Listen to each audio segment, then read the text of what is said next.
Pour moi, le meilleur film dans lequel est joué Virginie Efira, c'est incontestablement Adèle les Contes d'Albert Dupontel. L'image est trop belle, c'est drôle, c'est pétillant et c'est touchant sa mère. Le pire, pour moi, c'est 20 ans d'écart de David Moreau, j'ai pas accroché. Le plus drôle, c'est Le Grand Bain de Gilles Lelouch, en plus son personnage est trop chou.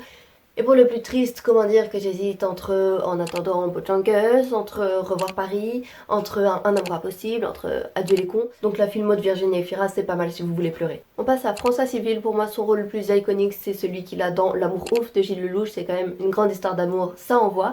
Le pire, c'est Five d'Igor Gottesman. En plus, son personnage, c'est le pire. Le plus drôle, je dirais que c'est Mon Inconnu d'Hugo Gélin. Il y a vraiment des scènes pépites avec Benjamin Laverne.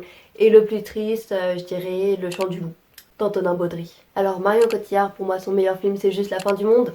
J'adore Xavier Dolan et le film est bouleversant et les performances d'acteurs sont très impressionnantes. Le pire, bon c'est Astérix et Obélix l'Empire du Milieu, enfin elle fait juste partie des guests quoi. Le plus drôle, Rock'n'Roll de Guillaume Canet, elle joue son propre rôle et elle est vraiment extra. Le plus triste, Juste la fin du monde et Annette. C'est à voir aussi, Annette de Léos Carax. On passe à Raphaël Quenard. Pour moi son meilleur rôle c'est celui de Yannick de Dupieux. Le film repose grandement sur sa personnalité et sa tchatche et il est vraiment drôle et touchant dans ce film. Le pire, je dirais que c'est I Love Pérou qu'il a réalisé avec son pote Hugo David, on dirait un peu un blog YouTube sous LSD. Le plus drôle, I Love Pérou. Et le plus triste, c'est pas trop le genre de la maison, mais je pense qu'on peut dire Chien de la casse de Jean-Baptiste Durand, c'est quand même assez malsain l'ambiance par moment dans ce film. On va finir avec Laure Calamy, un des meilleurs films qu'elle ait fait c'est À plein temps d'Éric Gravel. C'est un film réaliste, social, mais très prenant. Le pire, je dirais que c'est Les Cyclades de Marc Fitoussi, il y a juste rien d'extraordinaire.